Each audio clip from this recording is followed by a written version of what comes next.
నమస్తే welcome to be news ముందుగా headlines Andhra Pradesh ముఖ్యమంత్రిగా బాధ్యతలు చేపట్టిన తర్వాత తొలిసారిగా హైదరాబాద్ వచ్చిన చంద్రబాబుకు స్వాగతం పలకటం కోసం ప్రత్యేక ఏర్పాట్లు చేసిన తెలంగాణ టీడీపీ నేతలు టీడీపీ జెండాను చేతపట్టి కార్యకర్తలను ఉత్సాహపరిచిన చంద్రబాబు ఎర్రచందనం అక్రమ రవాణా వెనుక ఎవరున్నా వదలొద్దని డిప్యూటీ సీఎం పవన్ కళ్యాణ్ అధికారులకు ఆదేశం. ఎర్రచందనం దుంగలు జిల్లాలు రాష్ట్రాలు దాటిపోతున్నాయన్న పవన్. నిఘా వ్యవస్థలు పటిష్టపరచండని పవన్ వెల్లడి. ఐటీ ఎలక్ట్రానిక్స్ శాఖల ప్రస్తుత పరిస్థితి, రాష్ట్రంలో కొత్త పరిశ్రమల ఏర్పాటుకు గల అవకాశాలపై ఉన్నతాధికారులతో మంత్రి లోకేష్ భేటీ. రాష్ట్రంలో కొత్తగా ఐటీ ఎలక్ట్రానిక్స్ పరిశ్రమలను తీసుకురావడానికి నూతన ఐటీ పాలసీని తీసుకురామనున్న వెల్లడి. ఆంధ్రప్రదేశ్ ముఖ్యమంత్రిగా బాధ్యతలు చేపట్టిన తర్వాత చంద్రబాబు నాయుడు తొలిసారి హైదరాబాద్ కు వచ్చారు. దీంతో తెలంగాణ టీడీపీ నేతలు ఆయనకు స్వాగతం పలకటం కోసం ప్రత్యేక ఏర్పాట్లు చేశారు. బేగంపేట విమానాశ్రయం నుంచి జూబ్లీహిల్స్ లోని తన నివాసం వరకు ప్రజలకు అభివాదం చేస్తూ చంద్రబాబు నాయుడు ముందుకు సాగారు. ఈ రోజు సాయంత్రం తెలంగాణ సీఎం రేవంత్ రెడ్డితో ఆయన సమావేశం కానున్నారు. రెండు రాష్ట్రాల మధ్య నెలకొన్న వివిధ అంశాలపై చర్చిస్తారు. హైదరాబాద్ లో ఓవైపు భారీ వర్షం కురుస్తున్నప్పటికీ టీడీపీ కార్యకర్తలు దానిని లెక్క చేయకుండా ఉత్సాహంగా ర్యాలీలో పాల్గొన్నారు. ఆయన చూసేందుకు అభిమానులు వర్షంలోనే ఎదురుచూశారు. తన నివాసానికి ర్యాలీగా వెళ్లిన చంద్రబాబు టీడీపీ జెండాను చేతబట్టి కార్యకర్తలను ఉత్సాహపరిచారు. డప్పులు కళాకారుల విన్యాసాలతో ర్యాలీ కొనసాగింది. నగరంలో పలు చోట్ల స్వాగత ఫ్లెక్సీలను ఏర్పాటు చేశారు. మీ ఊర్లోనే మీకు పుట్టుగతులుండవు, ఈ విషయం మీరు గుర్తుపెట్టుకోండి. తెలుగుదేశం పార్టీ లేకుండా చేస్తాడంట. నిన్ను పుట్టించిన దేవుడు వల్ల కూడా కాదు. కబద్దార్, జాగ్రత్తగా ఉండమని హెచ్చరిస్తున్నా.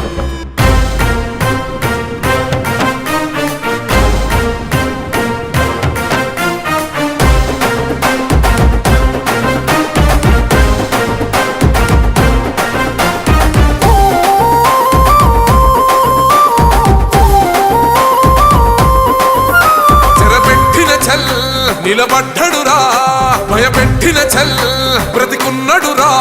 ఆడబిడ్డలని నిందించినరు, కార్యకర్తలని వేధించినరు. ఓర్చుకొని ఓర్చుకొని కట్టలనే తెంచుకొని చూసుకొని దూసుకొని గర్జించి దూకినడు చల్. ఓహో జూలు విప్పి దూకినది ఎల్లో సింహము, దడుసుకొని ఉరుకుతది రౌడీ సంఘము. జై జై చంద్రన్న జై జై జై, నిన్న పేదవడన్న ముందడుగై. ఓరమి సమ్మెలి పెట్టినది తెలుగుదేశము, తల రాత మార్చుకుంటది ఆంధ్ర రాష్ట్రము. జై జై చంద్రన్న జై జై జై, నిన్న పేదవడన్న ముందడుగై.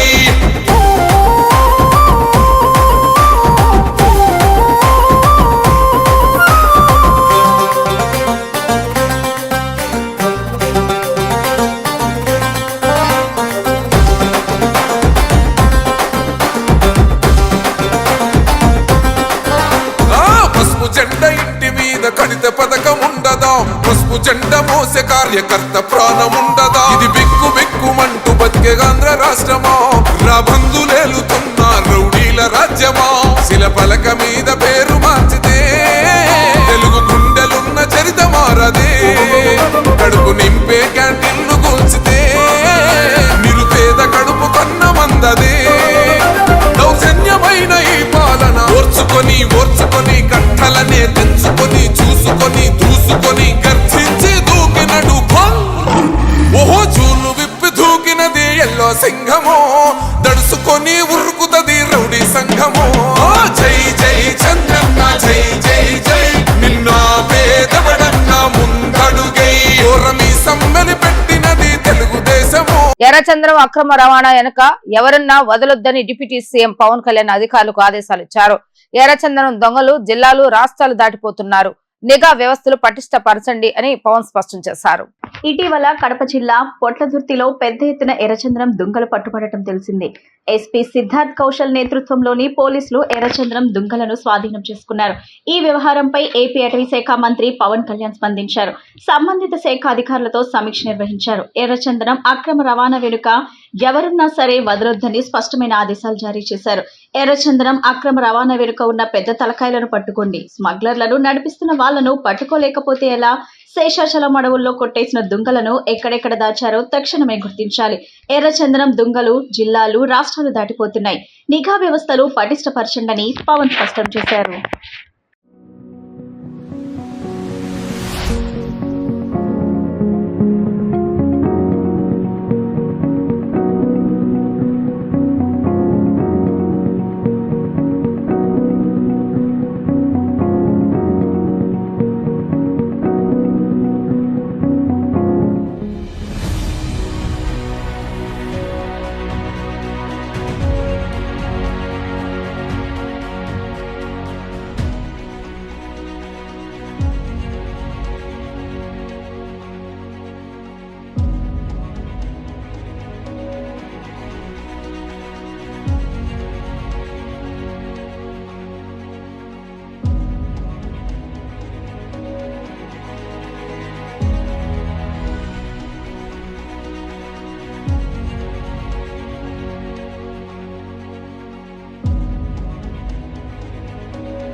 రాష్ట్రంలో ప్రస్తుతం ఉన్న ఐటీ ఎలక్ట్రానిక్స్ కంపెనీలతో పాటు కొత్తగా రావడానికి ఆసక్తి చూపే పారిశ్రామికవేత్తల నమ్మకాన్ని పెంపొందించడానికి అధికారులు చర్యలు చేపట్టాలని మంత్రి నారా లోకేష్ ఆదేశించారు.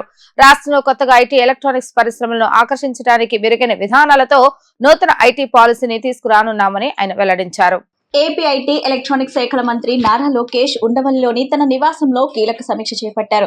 ఐటీ ఎలక్ట్రానిక్స్ శాఖల ప్రస్తుత స్థితి, రాష్ట్రంలో కొత్త పరిశ్రమల ఏర్పాటుకు గల అవకాశాలపై ఉన్నతాధికారులతో చర్చించారు. రాష్ట్రంలో ప్రస్తుతం ఉన్న ఐటీ ఎలక్ట్రానిక్స్ కంపెనీలతో పాటు కొత్తగా రావడానికి ఆసక్తి చూపే పారిశ్రామికవేత్తలో నమ్మకాన్ని పెంపొందించడానికి అధికారులు చర్యలు చేపట్టాలని ఆదేశించారు. రాష్ట్రంలో కొత్తగా ఐటీ ఎలక్ట్రానిక్ పరిశ్రమలను ఆకర్షించడానికి మెరుగైన విధానాలతో నూతన ఐటీ పాలసీని తీసుకురానున్నామని, ఇందుకోసం పారిశ్రామికవేత్తలకు అనుకూలంగా ఉండేలా ప్రణాళికలు రూపొందించాలని సూచించారు.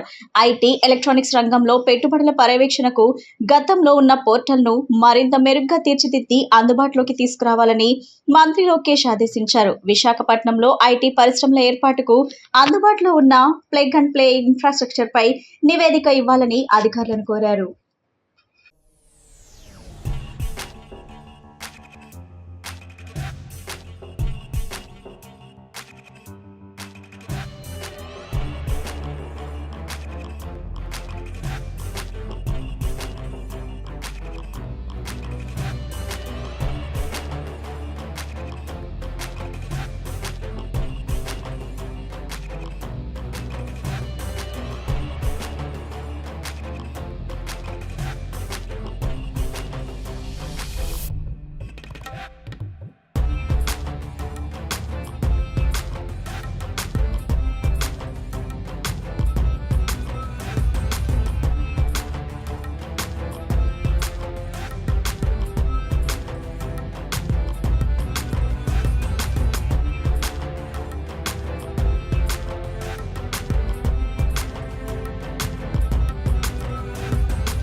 రాష్ట్రంలో పలు నీటిపారుదల ప్రాజెక్టుల నిర్వహణ పనులను యుద్ధ ప్రాతిపదికన చేపడుతున్నట్లుగా రాష్ట్ర జలవనరుల అభివృద్ధి శాఖ మంత్రి డాక్టర్ నిమ్మల రామానాయుడు తెలిపారు. గత ప్రభుత్వ హయాంలో ప్రాజెక్టుల నిర్వహణకు ఏ మేరకు నిధులు వెచ్చించారో అన్న విషయాన్ని ఆరా తీస్తున్నామని, ఈ ఏడాది ఏ మేరకు నిధులను వెచ్చించగలమో అంచనా వేస్తున్నామని అన్నారు.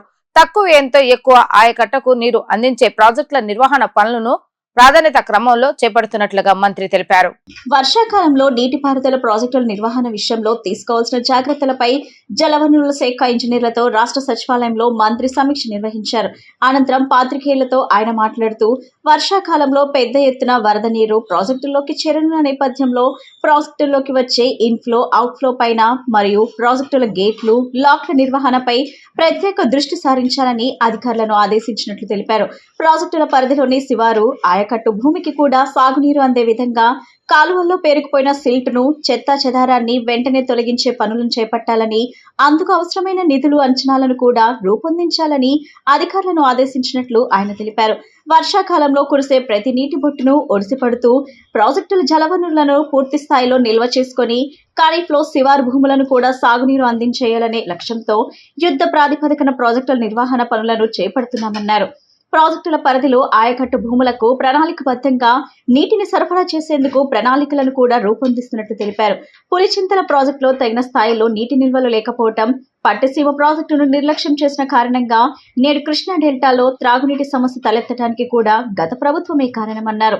గత 4 ఏళ్లుగా పట్టిసీమ నిర్వహణ పనులు చేపట్టకపోవడంతో గేట్లు, బోల్ట్లు కూడా తుప్పు పట్టిపోవడంతో పాటు లీకేజ్లు ఎక్కువగా ఉన్నాయన్నారు. పట్టిసీమ ఎత్తిపోతల పథకం కింద నున్న 24 పంపుల్లో 3 పంపులతో పథకాన్ని ప్రారంభించి ప్రస్తుతం 15 పంపులు పనిచేస్తున్నాయని, రానున్న 3-4 రోజుల్లో మొత్తం 21 పంపులు పనిచేసే అవకాశం ఉందని మంత్రి తెలిపారు. ఫలితంగా రానున్న 2-3 రోజుల్లో పట్టిసీమ నీరు కృష్ణా డెల్టాకు చేరే అవకాశం ఉందని మంత్రి తెలిపారు.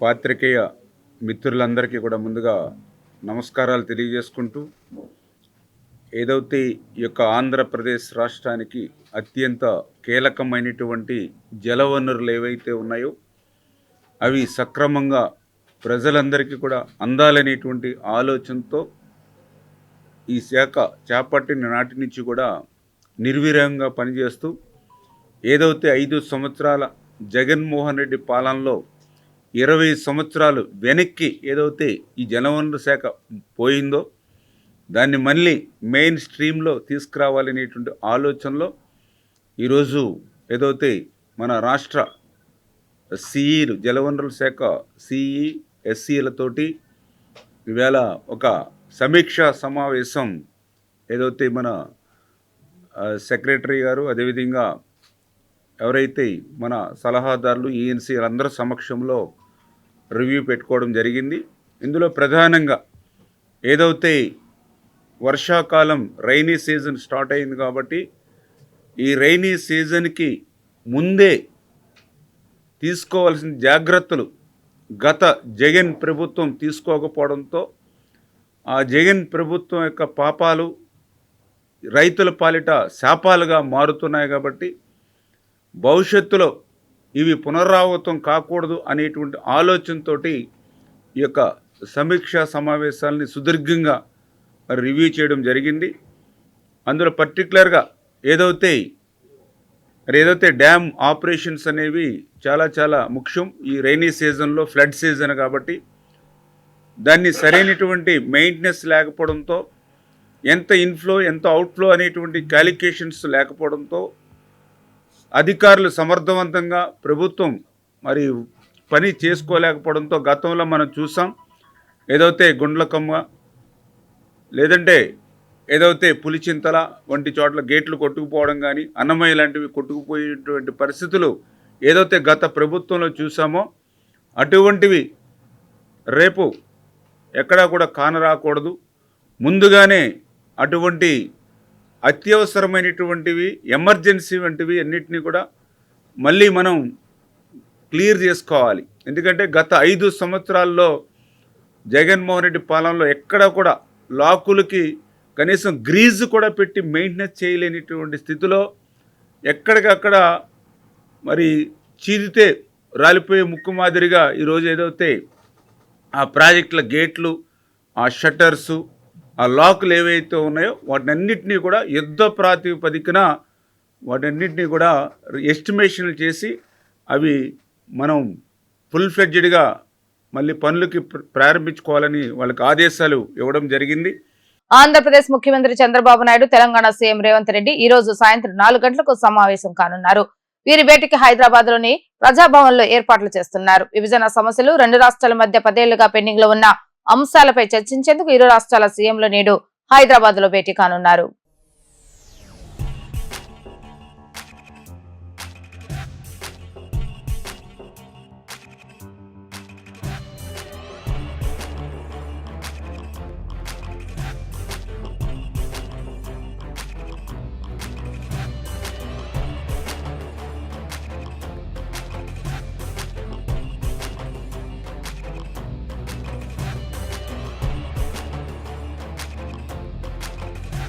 వైసీపీ మాజీ ఎమ్మెల్యే పిన్నెల్లి రామకృష్ణారెడ్డి కస్టడీకి కోర్టు అనుమతినిచ్చింది.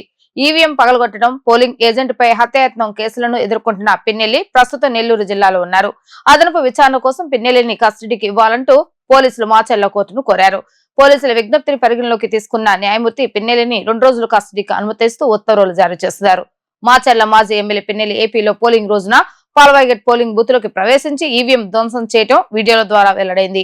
అదే పోలింగ్ బూత్ లో టీడీపీ ఏజెంట్ గా ఉన్న నంబూరి శేషగిరిరావు తనను చంపేయాలంటూ పిన్నెల్లి వైసీపీ శ్రేణులు ఉసిగొల్పారంటూ పోలీసులకు ఫిర్యాదు చేయడంతో ఆయనపై హత్యాయత్నం కేసు నమోదైంది.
ఆంధ్రప్రదేశ్ రాష్ట్ర శాసన మండలిలో ఎమ్మెల్యే కోట, ఎమ్మెల్సీలుగా తెలుగుదేశం పార్టీ తరఫున శ్రీ రామచంద్రయ్య, జనసేన పార్టీ తరఫున పి హరిప్రసాదులు ఏకగ్రీవంగా ఎన్నికైనట్టు ఎమ్మెల్సీ ఎన్నికల రిటర్నింగ్ అధికారి ఎం విజయరాజు శుక్రవారం అసెంబ్లీ భవనంలో ప్రకటించారు. ఎమ్మెల్యే కోటా కింద రాష్ట్ర శాసన మండలిలో ఖాళీ అయిన 2 ఎమ్మెల్సీ స్థానాల భర్తీకి నామినేషన్లు ఉపసంహరణ గడువు శుక్రవారంతో ముగియడంతో కేవలం 2 అభ్యర్థులు అనగా శ్రీ రామచంద్రయ్య, పి హరిప్రసాదులు మాత్రమే నామినేషన్లు దాఖలు చేయడంతో 2 అభ్యర్థులు ఏకగ్రీవంగా ఎన్నికైనట్టు రిటర్నింగ్ అధికారి విజయరాజు ప్రకటించారు. ఈ కార్యక్రమంలో డిప్యూటీ సెక్రటరీ వనితారాణి పాల్గొన్నారు. 53 of the Representation of the People Act 1951 read with Sub-Rule 1 of the Rule 11 of the Conduct of Elections Rules 1961, I declare that Sri C. Ramachandraya and Sri Pidugu Hariprasad has been duly elected. ప్రభుత్వ మార్గదర్శకాలకు అనుగుణంగా జిల్లాలో కార్డుదారులకు సకాలంలో సరుకులు అందేలా అధికారులు, సిబ్బంది కృషి చేయాలని కలెక్టర్ డాక్టర్ జి. సృజన తెలిపారు. ఎక్కడ రేషన్ బియ్యం దారి మళ్లింపు లేకుండా గట్టి నిఘా ఉంచాలని అధికారులను సైతం ఆదేశించారు. ఎన్టీఆర్ జిల్లా కలెక్టర్ సృజన పౌర సరఫరాల శాఖ అధికారులతో సమావేశం నిర్వహించారు. సీజన్ల వారీగా ధాన్యం సేకరణ, మిల్లింగ్, ఎండియూల ద్వారా సరుకుల పంపిణీ, రేషన్ బియ్యం దారి మళ్లకుండా నిఘా, కేసుల నమోదు, విచారణ తదితరులపై చర్చించారు. జిల్లాలో దాదాపు 6 లక్షల కార్డులున్నాయని, ప్రతి నెల 374 ఎండియూల ద్వారా లబ్ధిదారులకు సరుకులు అందజేసినట్లు వివరించారు. ఖరీఫ్ 2024 ధాన్యం సేకరణకు సంబంధించి ఇప్పటి నుంచే సమగ్ర కార్యాచరణ ప్రణాళిక రూపొందించుకొని సిద్ధంగా ఉండాలన్నారు. బహిరంగ మార్కెట్లో నిత్యావసర సరుకుల ధరలు అదుపులో ఉండేలా సమన్వయ శాఖల అధికారులు తగిన చర్యలు తీసుకోవాలన్నారు. సమావేశంలో జిల్లా పౌర సరఫరాల జిల్లా manager G Venkateswarlu, DSO G Mohan Babu పాల్గొన్నారు.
ప్రముఖ పర్యావరణవేత్త మేధా పట్కర్ పై శిక్ష విధించడం అంటే ప్రజాస్వామ్యాన్ని అపహాస్యం చేయటమేనని మాజీ మంత్రి వడ్డే శోభనాథేశ్వరరావు అన్నారు. యూపీఏ ప్రభుత్వం తీసుకువచ్చిన భూ హక్కు చట్ట ప్రకారం నర్మదా సరోవర్ బ్రిడ్జి నిర్వాసితులు నష్టపరిహారం చెల్లించాలని డిమాండ్ చేశారు.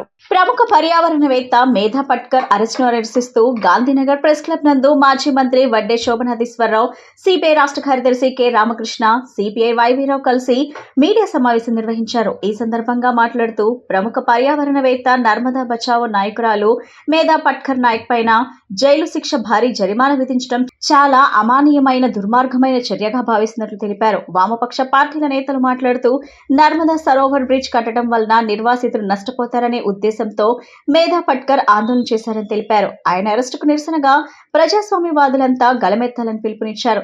మేధా పట్కర్ పై శిక్ష విధించడం అంటే ప్రజాస్వామ్యాన్ని అపహాస్యం చేయడమేనని, ప్రజాస్వామ్య హక్కులను కాలరాయటమని మండిపడ్డారు. కొద్ది రోజుల క్రితం పత్రికల్లో వచ్చినటువంటి వార్త లక్షలాది మంది ప్రజల యొక్క హృదయాలలో,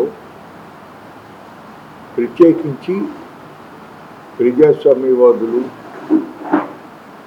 సామాన్యులు, ఆదివాసీలు, పేదలు, మహిళలు, దళితులు, ఈ అణగారిన వర్గాలకి వారి హక్కుల గురించి పోరాడేటటువంటి సంఘాల వారు అందరూ కూడా చాలా బాధపడ్డారు, ఆవేదన చెందారు. ప్రముఖ నర్మదా బచావో ఉద్యమ నాయకురాలు అనేక చోట్ల, ప్రత్యేకించి అభివృద్ధి పేరుతో జరుగుతూ ఉన్నటువంటి పర్యావరణ విధ్వంసం, ఆదివాసీలను అక్కడి నుంచి తరలించటం, దళితులపైన దాడులు, నగరాలలో ఒక చిన్న గూడు వేసుకున్నటువంటి వలస వచ్చినటువంటి పేద కార్మికులు, వారందరి పక్షాన కూడా రాజీలేని పోరాటం చేసినటువంటి వ్యక్తి మేధా పట్కర్ గారు. ఆవిడ నర్మదా బచావో ఆందోళన సందర్భంగా ఆ నర్మదా సర్దార్ సరోవర్ డ్యామ్ కట్టడం వలన ఏ విధంగా ఆదివాసీల యొక్క మనుగడకి నష్టం జరుగుతుంది, ప్రమాదం జరుగుతుంది, మరి వాళ్ళకి న్యాయం చేయకుండా డ్యాములు కట్టి నీరు అందించి, అదంతా అవసరమే, అదొక అంశం.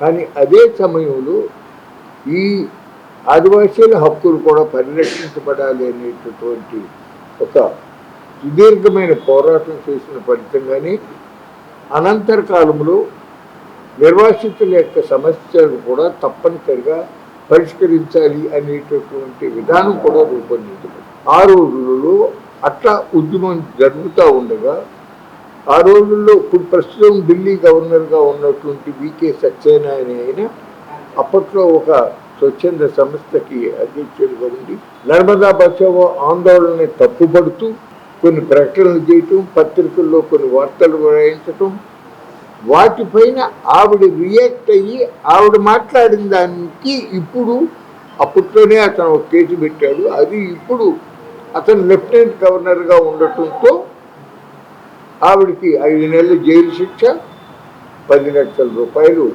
జరిమానా విధించినటువంటి చాలా అమానవీయమైనటువంటి దుర్మార్గమైనటువంటి నిర్ణయం జరిగింది. ఆడపిల్లలు గృహ హింసకు గురైనప్పుడు మరణానికి దారితీసే తీవ్రమైన నిర్ణయాలు తీసుకోవద్దని, వారి రక్షణ కోసం చట్టాలు అనేక సంఘాలు ఉన్నాయని జనసేన యువ నాయకులు గుండెపు అక్షయ్ కుమార్ విజ్ఞప్తి చేశారు. గృహ హింసకు గురి చేసిన వారిని కఠినంగా శిక్షించాలని ఆయన ప్రభుత్వాలను కోరారు.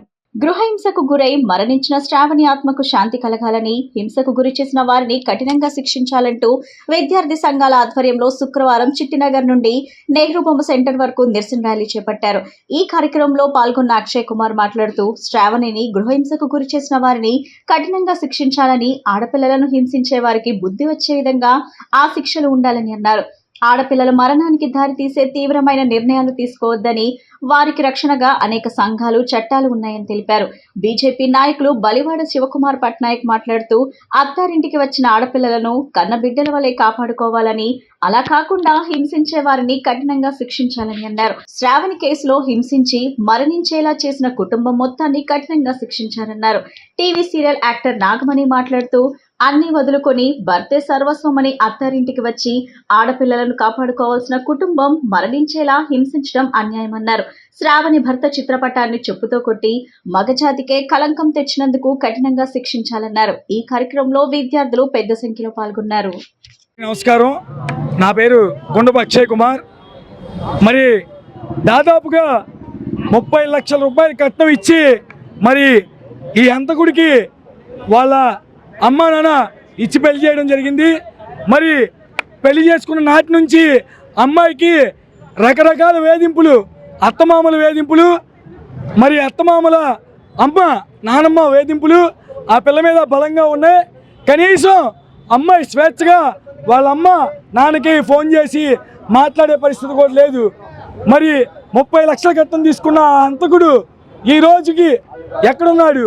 వాడికి తగిన శిక్ష పడాలి. అదేవిధంగా మేము తెలంగాణ పోలీస్ని అలాగే తెలంగాణ గవర్నమెంట్ని కోరుకుంటున్నాం. వారికి వారి కుటుంబ సభ్యులకి తగిన శాక్తి జరగాలి. అలాగే బాధిత కుటుంబానికి అమ్మాయి ఆత్మకి శాంతి చేకూరే విధంగా ఈరోజు విద్యార్థి సంఘాలు అలాగే ప్రజా సంఘాలు ఉద్యమిస్తున్నాయి. మరి ఇటువంటి బాధ ఏ ఒక్క ఆడబిడ్డకి రాకుండా మనందరం కృషి చేయాలి. అదేవిధంగా ఆ పిల్లని చాలా హింసకు గురి చేశారు. దీనిపైన ప్రత్యేకమైన దృష్టి సారించి అమ్మాయి పైన ఈ కేసు పైన ప్రత్యేకమైనటువంటి నిఘా పెట్టి అలాగే బాధిత కుటుంబానికి న్యాయం జరిగే విధంగా తెలంగాణ పోలీస్ అలాగే తెలంగాణ సీఎం రేవంత్ రెడ్డి గారిని కోరుతున్నాం. నా పేరు నాగమణి అండి. నేను సీరియల్స్ యాక్టర్ని, సీరియల్స్ మూవీస్ చేస్తాను. సో ఏంటంటే ఈ శ్రావణి అనే అమ్మాయి సాటి ఆడదానిగా, అమ్మాయి ఎవరో కూడా నాకు తెలియదు, సాటి ఆడదానిగా వచ్చాను నేను. 17 నెలలు అవి పెళ్ళయిన తర్వాత 17 నెలలు అయిన తర్వాత పిల్లలు లేరు అని చెప్పేసి అరెస్ట్ చేసి హాస్పిటల్కి తీసుకువెళ్ళడానికి కూడా ఆలోచించి పెళ్ళెందుకు చేసుకుంటారండి? బాధ్యతలు లేనప్పుడు పెళ్ళెందుకు చేసుకుంటారు? అర్థం చేసుకోలేనప్పుడు పెళ్ళెందుకు చేసుకుంటారు? పేరెంట్స్ మాట వినొద్దని ఎవరు చెప్పరు. పేరెంట్స్ మాట వినండి. ఎట్ ఏ టైం కట్టుకొని తల్లిదండ్రులను వదిలిపెట్టి నమ్ముకొని ఒక భర్తని నమ్ముకొని జీవితాంతం వస్తుంది ఆడది. అర్థం చేసుకోలేనప్పుడు ఎందుకండి? మగాడైతే సరిపోదు, అర్థం చేసుకోవాలి భార్యని. ఎంత చక్కగా ఉందండి అమ్మాయి. ఇన్ని జరుగుతున్నాయి, దిశా చట్టాలంటారు, అవంటారు, ఇవంటారు, ఏది ఒక్కటి కూడా ఎప్పుడు జరుగుతూనే ఉంటాయి. ఇన్ని జరుగుతున్నా సరే ఏం చేస్తున్నారు? ప్రభుత్వాలను అనడానికి లేదు. మనుషులు చక్కగా ఉంటే ప్రభుత్వం సరిదిద్దుతుంది. మనుషులే చక్కగా లేనప్పుడు ప్రభుత్వం ఏం చేస్తుంది? నిన్ను నమ్మి ఒక ఆడది వచ్చింది అని అంటే నువ్వు ఎంత ప్రేమగా చూసుకోవాలి, ఎంత అర్థం చేసుకోవాలి. ఇంటిల్లి బాధి ఆ అమ్మాయిని ఇంట్లో ఒక ఆడపిల్లలా చూసుకోవాలి. తల్లిదండ్రులు కష్టపడి ఉందో లేకో కట్నాలు ఇచ్చి పెళ్లి చేస్తారు. వార్తలు ముగించే ముందు హెడ్లైన్స్ మరొకసారి. ఆంధ్రప్రదేశ్ ముఖ్యమంత్రిగా బాధ్యతలు చేపట్టిన తర్వాత తొలిసారిగా హైదరాబాద్ వచ్చిన చంద్రబాబుకు స్వాగతం పలకటం కోసం ప్రత్యేక ఏర్పాట్లు చేసిన తెలంగాణ టీడీపీ నేతలు టీడీపీ జెండాను చేతపట్టి కార్యకర్తలను ఉత్సాహపరిచిన చంద్రబాబు. ఎర్రచందనం అక్రమ రవాణా వెనుక ఎవరున్నా వదలొద్దని డిప్యూటీ సీఎం పవన్ కళ్యాణ్ అధికారులకు ఆదేశం. ఎర్రచందనం దుంగలు జిల్లాలు రాష్ట్రాలు దాటిపోతున్నాయన్న పవన్. నిఘా వ్యవస్థలు పటిష్టపరచండని పవన్ వెల్లడి. ఐటీ ఎలక్ట్రానిక్స్ శాఖల ప్రస్తుత పరిస్థితి, రాష్ట్రంలో కొత్త పరిశ్రమల ఏర్పాటుకు గల అవకాశాలపై ఉన్నతాధికారులతో మంత్రి లోకేష్ భేటీ. రాష్ట్రంలో కొత్తగా ఐటీ ఎలక్ట్రానిక్స్ పరిశ్రమలను తీసుకురావడానికి నూతన ఐటీ పాలసీని తీసుకురామనున్న వెల్లడి. ఇవి ఈ రోజు వార్తా విశేషాలు. మరలా తిరిగి ప్రసారమయ్యే వార్తలు మళ్ళీ కలుద్దాం. అంతవరకు సెలవు. నమస్కారం.